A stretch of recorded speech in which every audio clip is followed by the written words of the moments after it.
Yo, what is up guys, and welcome back to McAD's Entertainment. I'm your host as always, Adam McGahee.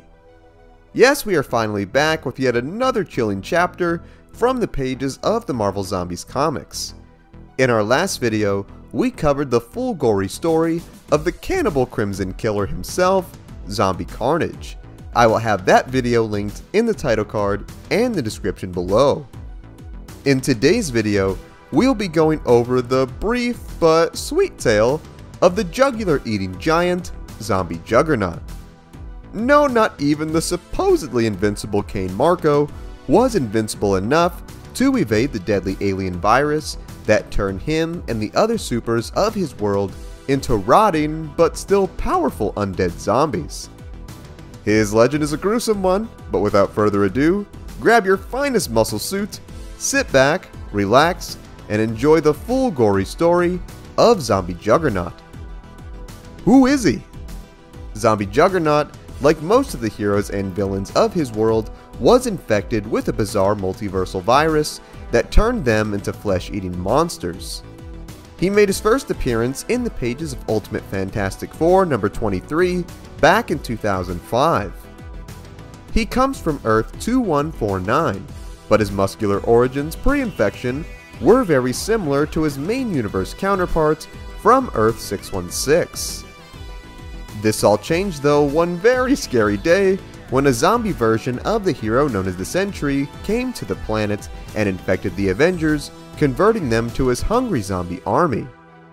The freshly cannibalized heroes then stormed the streets and ripped into the New York citizens, turning the entire city into a tasty flesh buffet. The non-infected heroes tried their best to fight off the zombies, but the power of the virus proved to be too great, and the remaining heroes were either infected or killed. The disease would quickly become a global pandemic, resulting in the vast majority of the Earth's population being decimated. Without much grub left, the starving supers thought they would go hungrier than Oliver Twist, until one day they were met by the Silver Surfer, who arrived on behalf of his master Galactus. The Herald went to give his usual ominous speech on how the world would soon be consumed by his giant purple boss man, only for the zombies to get bored of all the small talk and went straight to business to gobble the poor dude up. Shiny Johnny Sins tried to fight back with his cosmic energy, but powerful as he was soon overpowered and consumed by a group of hungry heroes. The ones who got to eat the poor man realized they got his powers, which they used to roast their fellow friends hotter than Miles Teller and Top Gun, who they proceeded to eat. Upon eating their comrades, the zombies are soon met by Galactus, who showed up, rather curious as to the whereabouts of the Surfer.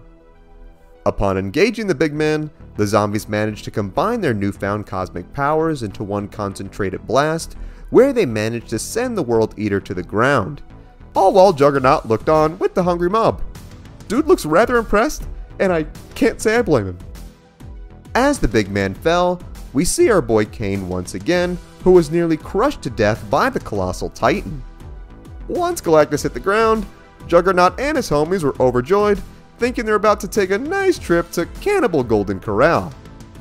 However, they were soon stopped by Cosmic Colonel America, who told them that they put in the work for this hunt and that it was theirs. Not willing to pass this food up, Juggernaut and the other villains then went to war with Cap and his not-so-merry men. Coming face to face with Wolverine, Marko taunted poor Logan, telling him that he could not pierce his impenetrable armor with his claws, and mocked him for only having one pair after losing his arm in battle. Wasting no time, Wolverine chimed right back, telling the big bully that not all of him was armored, where he then proceeded to jam his claws right into Juggernaut's mouth. He then activated his cosmic powers and proceeded to flick the big boy's head off like it was a giant pimple. I honestly feel kinda bad for Juggernaut, guys. He knew it was all over once he got those claws shoved in his mouth, and honestly, he looks so sad. I kinda wanna give him a hug. While the zombie Juggernaut of Earth 2149 would not fare too well, his zombie variant would not do too much better on Earth 13264.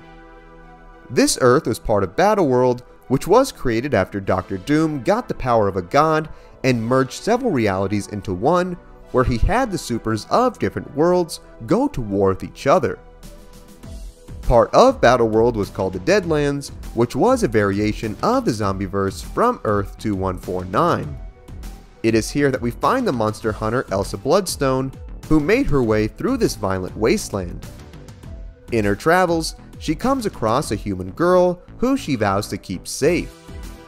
As they made their way to the shield where they would be safe, the pair comes face to face with this dimension's Zombie Juggernaut, who clearly had been skipping arm day. The hellish foe then managed to get the jump on Elsa, where he planned to turn her into lunch. However, fate would be on Elsa's side as the mysterious bloodstone in her chest activated and shot out a beam of crimson energy at the dude, frying his head to a crisp, which he then proceeded to stomp to pieces. Man, Marvel Zombies is not too kind to Juggernaut's noggin. Leave my big dumb boy alone. And that is the full gory story of Zombie Juggernaut. While this tale was not as involved as some of the others we have gone over, it was still a gory good time while it lasted. The last time we saw our audacious armored lad on the big screen was in Deadpool 2, where he was voiced by Ryan Reynolds himself. While I would imagine Ryan would much rather dedicate his time to becoming Deadpool full-time, it would be cool to see Juggernaut make an appearance in an upcoming season of the Marvel Zombies TV show. More than anything, I want to hear what you think. Did you know this about Zombie Juggernaut? Was there something I missed? What other stories would you like to see us cover? Sound off in the comments. Also be sure to give this video a like if you enjoyed today's content, subscribe to the channel, and tap the bell icon to be notified of all of our latest videos. Thank you so much for watching. If you enjoyed the music in this video, it was all made by my boy Agnes. You can check out his Spotify in the link below. You can also check out our Patreon, also in the link below. Thank you so much for watching. Remember, you are awesome and loved. God bless, and I will see you in the next one.